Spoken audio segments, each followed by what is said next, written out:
दोस्तों, सबसे पहले जय सिया राम। सभी एक बार जोर का जयकारा कमेंट बॉक्स में लगाएं। जय श्री राम। तो दोस्तों, अब हम शुरू करते हैं आज की वीडियो। तो दोस्तों, जो हमारी आज की वीडियो रहेगी, उस वीडियो में हम एक बहुत ही महत्वपूर्ण कंसेप्ट पर काम करेंगे। ठीक है, आपने एक नाम सुना होगा हरियाणा के अंदर, पीपीपी। ठीक है, इसको बोलते हैं परिवार पहचान पत्र।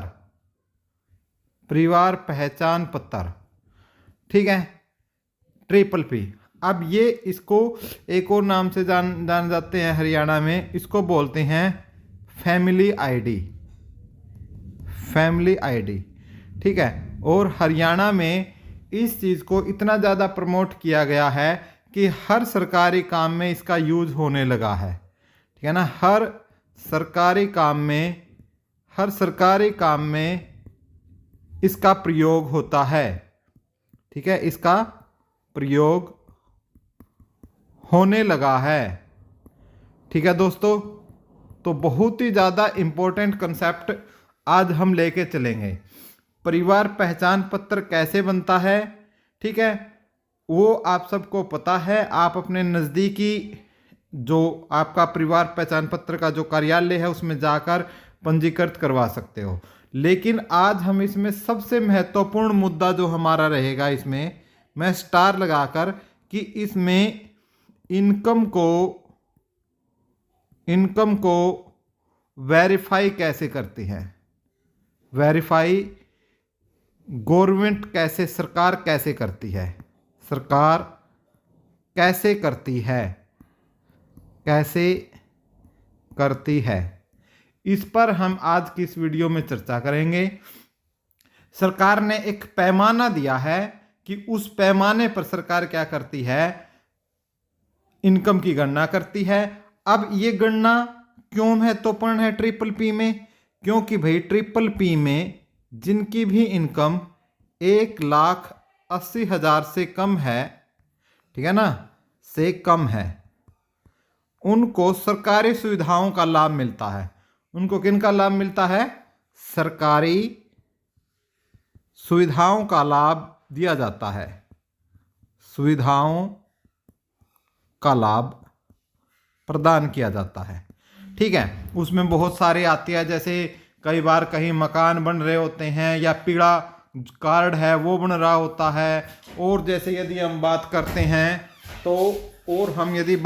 हैं जैसे आप एग्ज़ाम देते हो हरियाणा में, कोई भी सरकारी काम के लिए, कोई भी सरकारी, ठीक है, सरकारी जॉब के लिए आप एग्ज़ाम देते हो तो उसमें सोशियो इकोनॉमिक्स के भी आपको 5 अंक दिए जाते हैं। यानी जिसके घर में सरकारी नहीं है और साथ में उनकी ट्रिपल पी में ये कंडीशन होनी ज़रूरी है। ठीक है, अब बहुत से विद्यार्थियों को, बहुत से लोगों को जनरली तौर पर, सिर्फ स्टूडेंट को ही नहीं, सिर्फ जनरल तौर पे भी, ठीक है, जो लोग मैं उन सब के लिए ये वीडियो बहुत ही ज़्यादा महत्वपूर्ण होने वाली है। इस वीडियो को यदि आपको अच्छी लगे जानकारी तो कृपया शेयर ज़रूर कर दीजिएगा दोस्तों। इस वीडियो को, ये जनरल पर्पज़ के लिए बनाई गई वीडियो है, जो विद्यार्थी है बेशक ना देखें। ठीक है, अब जो बात आती है, भाई पीछे थोड़े बच्चे बोल रहे हैं, आप उनको इग्नोर करें और आप मेरी तरफ ध्यान दें। परिवार पहचान पत्र में जो आय की वेरिफिकेशन है वो किस तरीके से होती है, ठीक है, मैं हर पॉइंट को लिखूंगा। पहली होती है इनकम टैक्स के जरिए, ठीक है ना, बताता हूं मैं कैसे होती है, इनकम टैक्स के जरिए। अब ये क्वेश्चन होता होगा कि भाई इनकम टैक्स के जरिए कैसे?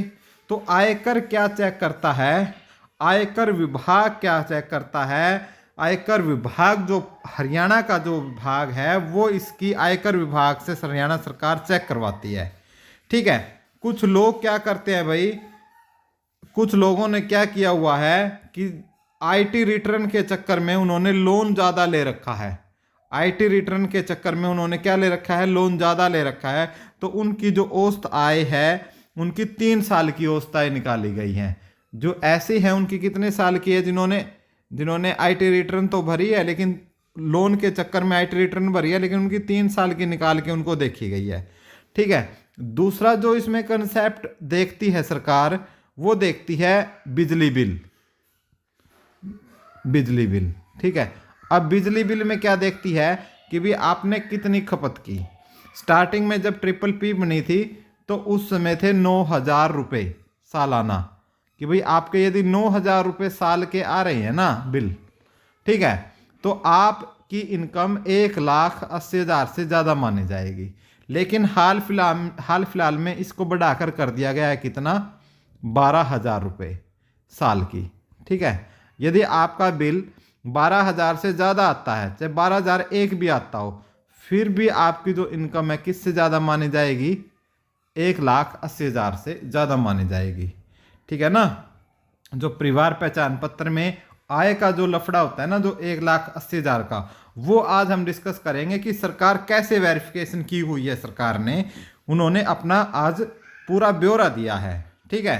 उसके बाद इन्होंने कहा है कि तीसरे नंबर पर रखा है कि जिसने कोई साधन ले रखा है, कोई वाहन ले रखा है, ठीक है। तो वाहन के अंदर क्या करा, 2 कैटेगरी इन्होंने रखी है, ठीक है। एक तो 4 पहिए वाला भाई,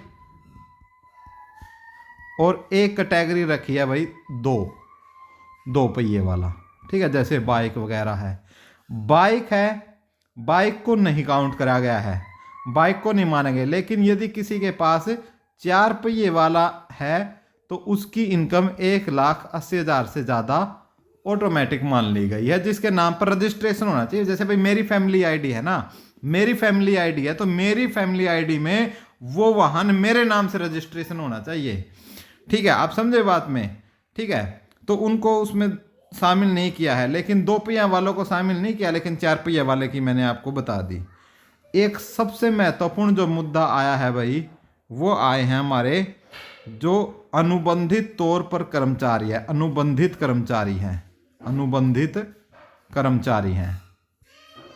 जो अनुबंधित कर्मचारी है दोस्तों, वो आए हैं, ठीक है। अब अनुबंधित कर्मचारी में क्या है कि जो रेगुलर है, जो रेगुलर जो गवर्नमेंट में कर्मचारी हैं, वो लगभग 3.5 लाख से ज़्यादा तो वो है, ठीक है। उनको इस स्लैब से बाहर रखा गया है 1,80,000 वाली से, ठीक है। और 2,70,000 कर्मचारी कॉन्ट्रैक्चुअल बेस पर लगे हुए हैं, ठीक है। लेकिन उनकी पूरी डाटा सरकार के पास नहीं थी, तो लगभग 95 डीडीओ से उनका डाटा मंगाया गया। 95 डीडीओ से क्या मंगाया गया, उनका डाटा मंगाया गया 95 डीडीओ से।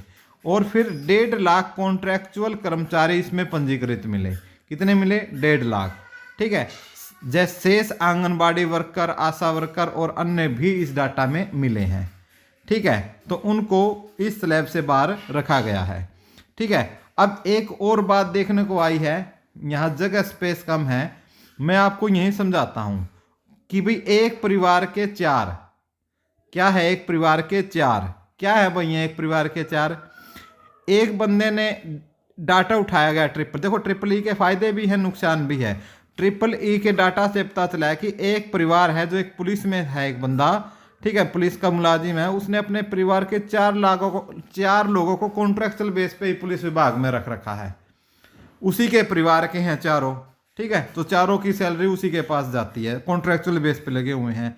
और एक HKRN में ऐसे ही मामला मिला है, एक ने 8 आदमियों का अपने डोंगल नंबर पर 8 आदमियों का वेरिफिकेशन करवाया है।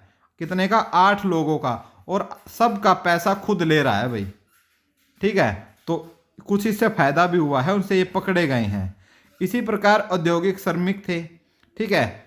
इसमें थोड़ी जैसे कोरोना काल हुई थी, उसमें जो ट्रिपल पी में लिया गया था उसमें थोड़े से अच्छे तरीके से नहीं लिया गया, ठीक है। 15-16 लाख रुपए तक का था, ठीक है। उसमें से 70-80 हज़ार का जो नाम है वो कट गया है, छोड़ के आपको पता होगा वो श्रमिक अपने गांव में चले गए थे, ठीक है। तो उन्हें दुरुस्त कर दिया गया है।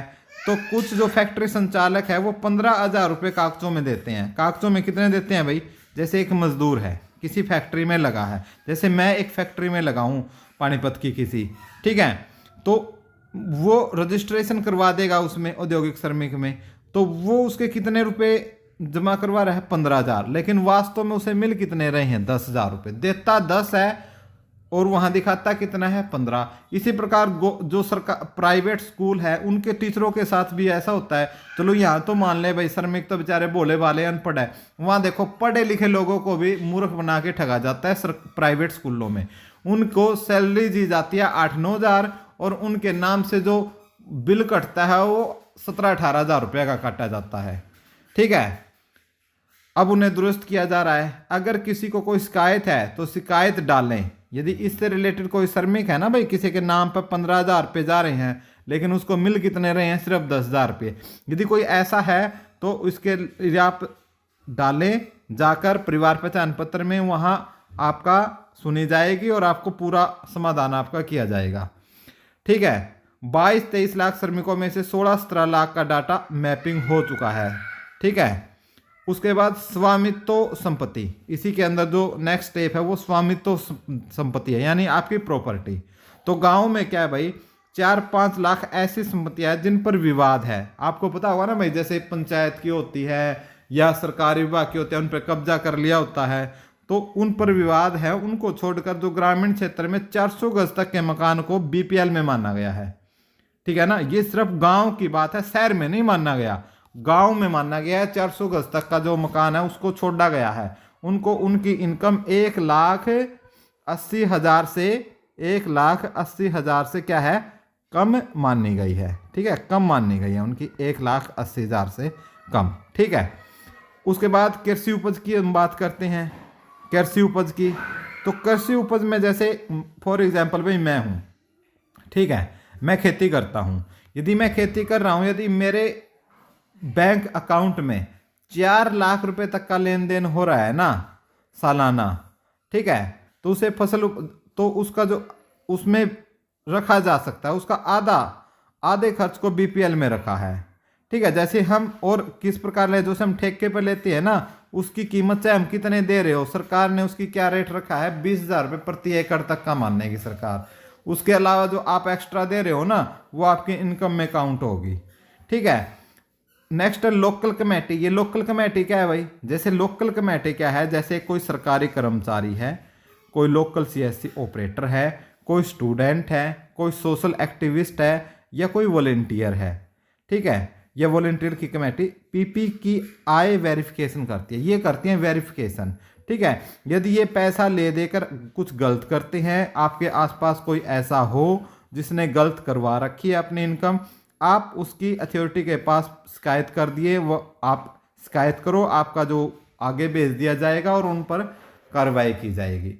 यदि आप में किसी के पास ऐसी है कि किसी ने ऐसे जो सैलरी, जैसे अपनी इनकम है PPP में कितनी 1,80,000 से कम करवा रखी है, ठीक है ना, 1,80,000 से कम यदि इनकम करवा रखी है, ठीक है, यदि किसी ने गलत तरीके से करा रखी है लेकिन वास्तव में उसकी इनकम इससे ज़्यादा है, तो आप उसकी शिकायत दे सकते हैं, उस पर तुरंत प्रभाव से कार्रवाई की जाएगी।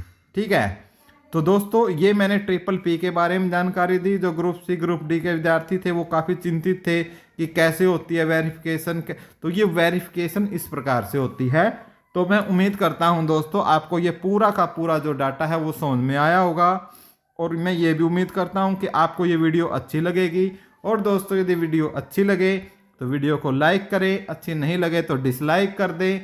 ठीक है, और एक बार चैनल पर यदि पहली बार आए हो तो चैनल को भी सब्सक्राइब जरूर कर लें। और एक बार फिर से जय श्री राम के नारे के साथ हम अपनी वीडियो का समापन करते हैं। वीडियो पर आने के लिए, यहाँ तक आने के लिए और सब कुछ समझने